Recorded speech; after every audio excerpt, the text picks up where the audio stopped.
Good morning and welcome to Leon County Today with Sheriff Walt McNeil. And Sheriff, it is back to school season. Already.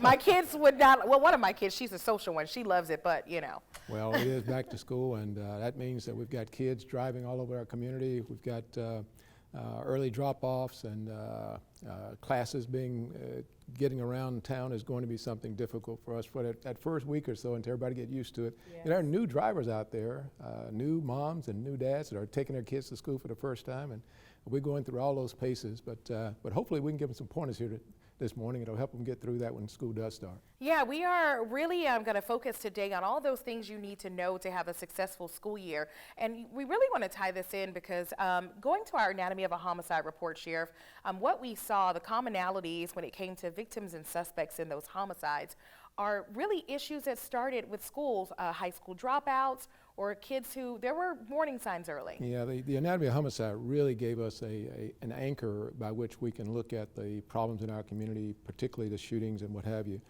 Unfortunately, 80% of the kids who were involved in shootings were either expelled from school or had learning issues while in school.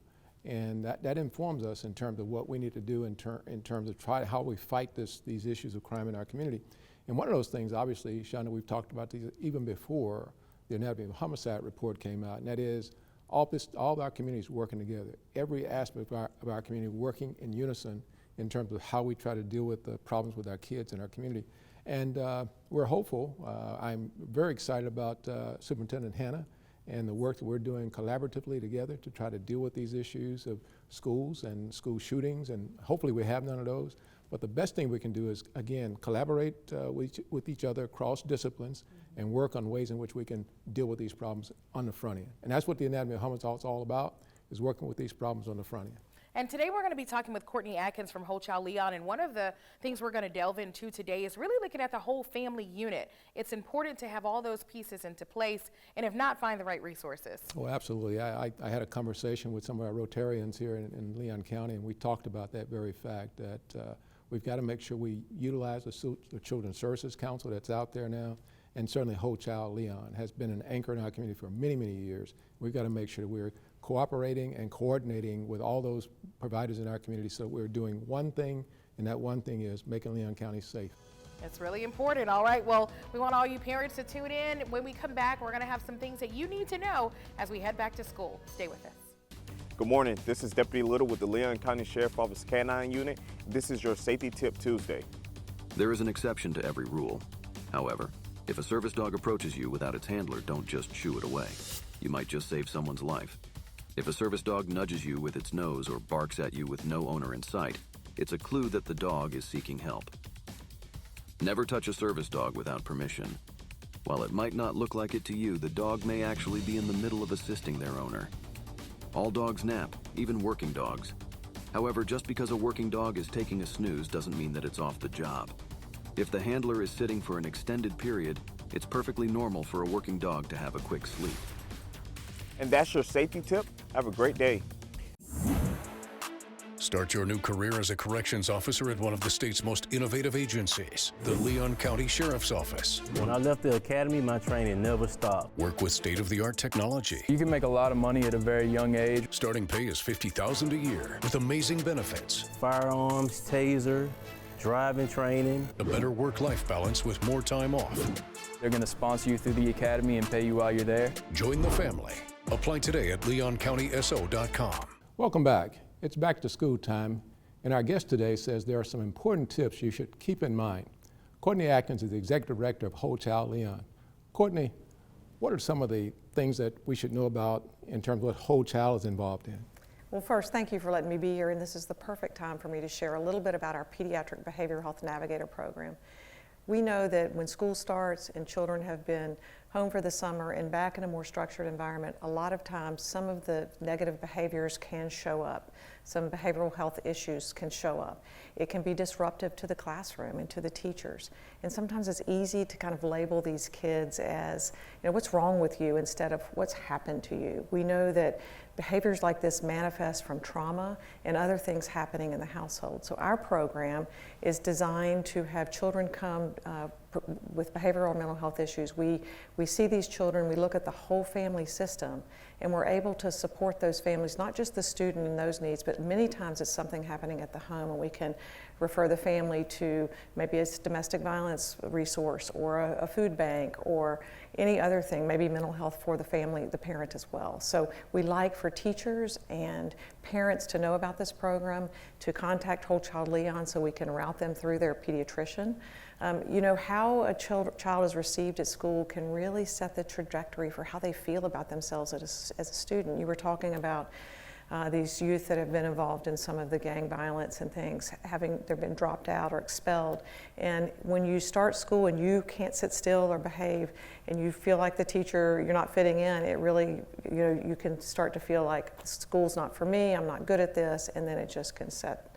So we really want to identify the issues and help provide tools and resources for the parents and the students to address the behavioral health. Now, it's my understanding as well that 0 to 5 age range is critically important. So what does the research tell us about that age range? Well, we know that 90% of the brain is developing by the child turns 5, and so much of that happens early on, and it's important for parents to understand the developmental phases of their child so they know how to best support them. We also have developmental screenings about 4 times a year where parents can bring their child and we can assist with any early detection for any kind of concern and make sure that that child gets the intervention they need so when they start kindergarten, they're ready. They have the social and emotional abilities to do well in school. And it's the same with children that are older than that are already in school and having issues. If we can address them and work with the whole family, and that's exactly what we do at the Navigator program. It's totally free. We do want families to come through their physician, but we can help make that happen, especially if there's not a medical home. I mean, we really help follow that child, make sure that they're getting the most appropriate referral and services that they need to be successful. Now, are you talking about your wellness program? And what does that wellness program look like, and how does it help those kids and families? Yeah, it's a program that is free that families can come to us that have a child with emotional or behavioral health concern. And we literally bring the family in, figure out, looking at the whole family system, what supports do they need to help this child and student be successful. And we work with them for as long as it takes and really make sure that their physician, they have a physician, that he or she knows how the child is faring so that everybody's talking. It's an integrated kind of model. But if families are just given phone numbers for services, they really, you know, we need to provide these warm connections and really help normalize some of this for families. You know, having a child with a behavioral health issue can be, you know, make you nervous. Devastating. Yeah, and concerned. Now, you deal with the underserved population. So what are some of the overall health things that we should know about serving the Well, we want people to have a medical home, and there should be no reason why every child and family doesn't have a medical home. We want to make sure children are immunized before they start school and that they're getting their well checkups, that if there is a concern or behavioral health issue, that we can get right on top of that. Many times students can age out of services, or a certain service needs to be done before they can get something else they need. So it can be difficult to navigate for even the most, you know, educated and well-resourced person. And so we know parents work 2 shifts. It's hard to make these appointments. So we try to do everything we can to help make that process easy. Well, Courtney, I tell you what, you guys do a great job of providing those services here in Leon County. Still ahead, where to turn for help if your child is struggling with behavioral health issues. Stay tuned. At the Florida Sheriff's Association, we are able to serve our sheriffs and Floridians thanks to our member support. The FSA Member Perks program was created to give back to our members for all that they do. Members enjoy savings on restaurants, vacations, golf courses, car rentals, healthcare, movie tickets, theme parks, online shopping, and more. With over 300,000 offers, you'll always find ways to save. To learn more or to join the Florida Sheriff's Association, visit fsamemberperks.org. We're back with Whole Child Leon Executive Director Courtney Atkins. Courtney, identifying behavioral health issues is key to getting children the help they need. Can you talk about that more, and particularly talk about your wellness program? Oh, I'd love to talk about that. It's really a great and easy way for families, the entire family, to think about being healthy and well, especially with this new school year. And it's a simple 95210 message. This health and wellness message, each number stands for a different behavior. So we recommend that children get 9 hours of sleep every night, that they get 5 servings of fruits and vegetables, 2 hours or less of screen time. So that's screen time when they're not in school. 1 hour of physical activity, just being active at home or in the neighborhood, and 0 sugary beverages and tobacco exposure. So the 95210 mantra is really how we try to share this with families. It's good for everyone. And believe it or not, sleep, eating right, staying active, and staying off screen time can really make a difference in a child's behavior. Courtney, why was this particular program and this method of helping our kids, why was that so important in our community? Because we see so many children that these kinds of, they're not getting the food they need, they're eating unhealthy, there's so much screen time and on phones, young children, and we know that the way the child's brain develops, that this is not healthy for the child. And it affects them in school and their performance. So really this balance, the whole picture of health is really what we're looking at, and it's just really important, especially in the underserved communities, where parents are working more or having, they're not as socioeconomically as they have challenges in that way, and so it can be difficult, You also have, the Whole Child has navigators. Can you talk about how the navigators actually assist in this whole process? Yeah, so the navigators really understand the resources we have in the community as it relates to serving children and family.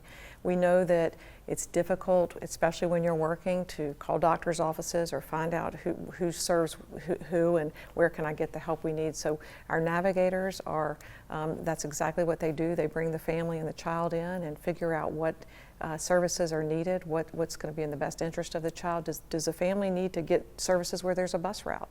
We need to make sure we make that happen.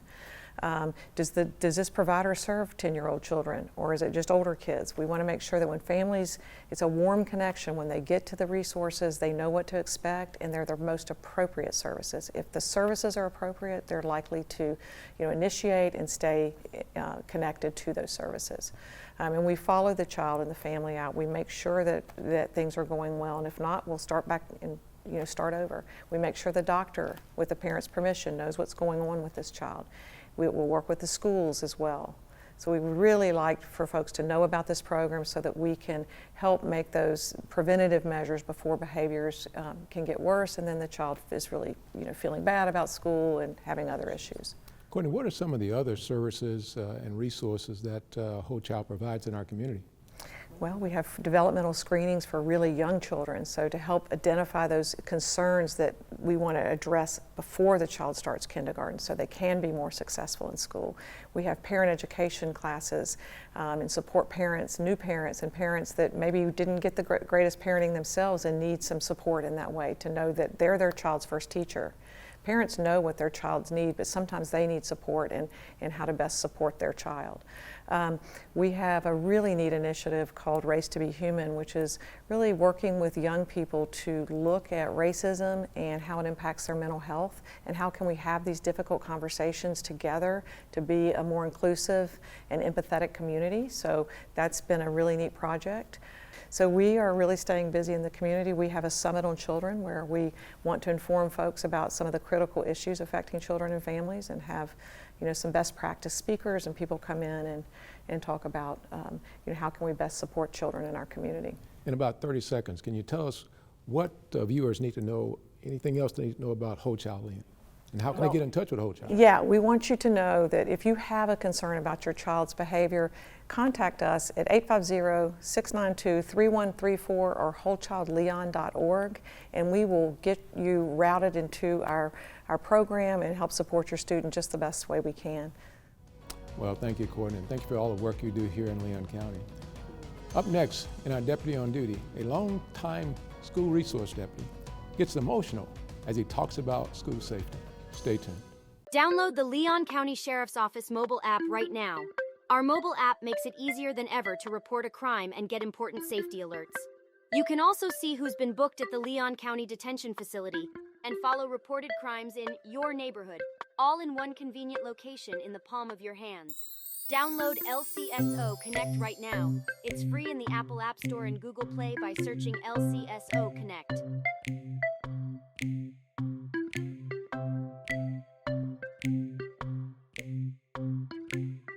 On this episode of Deputy on Duty, we bring you an inspiring story of a longtime deputy whose dedication and passion for protecting our children has taken him from the streets to the forefront of school safety. I'm still as passionate as ever. I love this unit.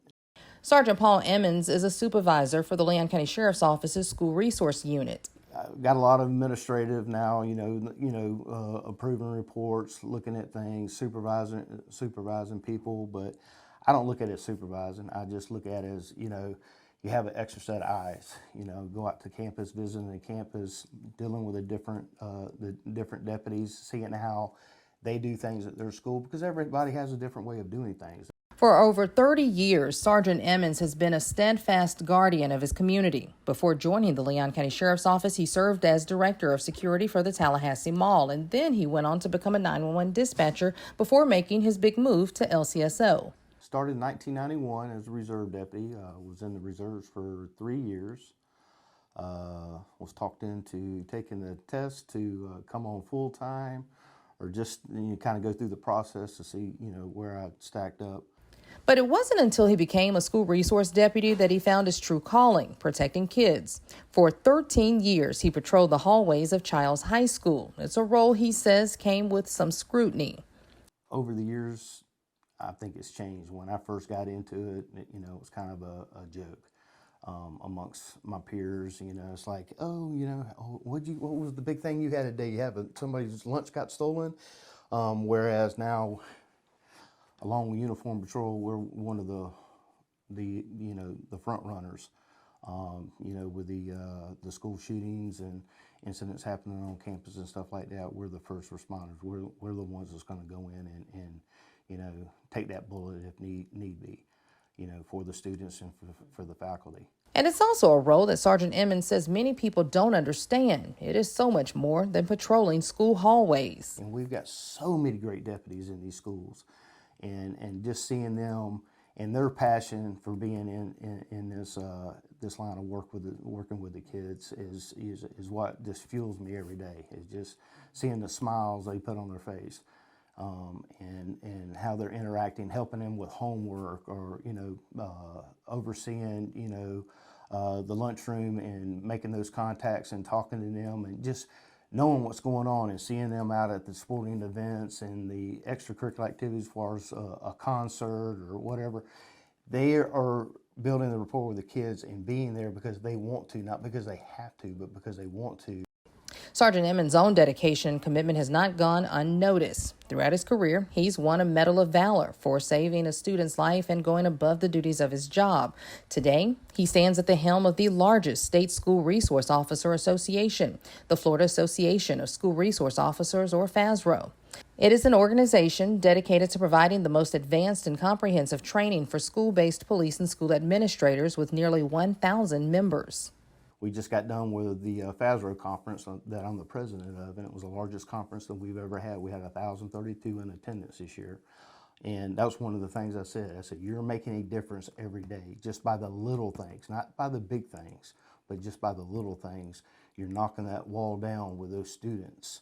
As leader of FASRO, Sergeant Emmons says it is so important to equip school resource officers with all the necessary training that is always changing due to the many safety and security challenges faced by today's educational institutions. It's a role he takes very personal. People ask me for the longest time, why did it take you so long to, or why have you stayed in it for so long? I feel like this is where I personally can make a difference. Sergeant Emmons' journey from being a deputy to leading the largest school resource officer association is a testament to the power of passion and commitment in protecting our children. His legacy will undoubtedly continue to make schools safer places for generations to come. You get a student that gets on the wrong path, you're able to direct him or her back onto the correct path. And watching them walk across the stage at the Civic Center to get their diploma. Nothing like it. I mean, and when the last person they see when they walk off that Civic Center floor is a little fat green guy. And I would be there, I get a head nod or a hug. And that's what it was all about, you know, is seeing them accomplish something. And that sense of pride is why Sergeant Paul Emmons is our deputy on duty. If you are interested in a career with the Leon County Sheriff's Office, visit our website, leoncountyso.com. I'm Angela Sherrod for Leon County Today. Start your new career as a corrections officer at one of the state's most innovative agencies, the Leon County Sheriff's Office. When I left the academy, my training never stopped. Work with state-of-the-art technology. You can make a lot of money at a very young age. Starting pay is $50,000 a year with amazing benefits. Firearms, taser, driving training. A better work-life balance with more time off. They're going to sponsor you through the academy and pay you while you're there. Join the family. Apply today at leoncountyso.com. Welcome back to Leon County Today with Sheriff Walt McNeil. And Sheriff, this has all been about back to school. Hearing from Sergeant Paul Emmons and really his passion when it comes to making sure our kids are safe, it makes me feel good for sure. Well, I tell you, Paul is completely committed to our children in Leon County. I think he spent over, I think about 10 to 15 years at Childs High School. And he himself is like a fixture and has been there. Now we've got him in a sergeant position now. He got promoted, so he's not there all the time. And I suspect he misses being at Childs and the relationships he's built there with the principals and the staff there and those students too, that they come and go. And I've talked to Edmund a couple of times about being out in the community and interacting with students after they've graduated, and they come up to him and thank him for the impact he had on his life. And that's what our school resource deputies are able to do, is have a huge impact on the future of our kids out there. And Paul is just a great example of that. And so I'm not surprised he got emotional about it. Absolutely. And going into this school year, we really want to emphasize to parents and students the importance of see something, say something. That's why those school resource deputies are there. Absolutely. Our first responsibility is to make sure that we take care of the students and all the persons in and around our campuses across Leon County. And unfortunately, we have to be prepared for the worst. And I tell my folks all the time, we have to prepare for the worst and hope for the best. And we want to make sure that our students are safe, the parents can trust us, that we're going to be there and do the right things to make sure they're safe. So as we kick off this year, understand that safety is paramount in our eyes. Absolutely, and especially watching out for those little ones as you're out and about in traffic now that school's gearing up again. Oh my goodness, the first day of school is going to be a zoo, and particularly on Tennessee Street and Leon High School and other places where kids are being dropped off. But certainly parents and young people driving understand that a lot of people out there like you, and let's make sure we have a safe return to school. Yes, indeed. All right, well, we want to thank you all for joining us for another episode of Leon County Today. We'll see you back here next week.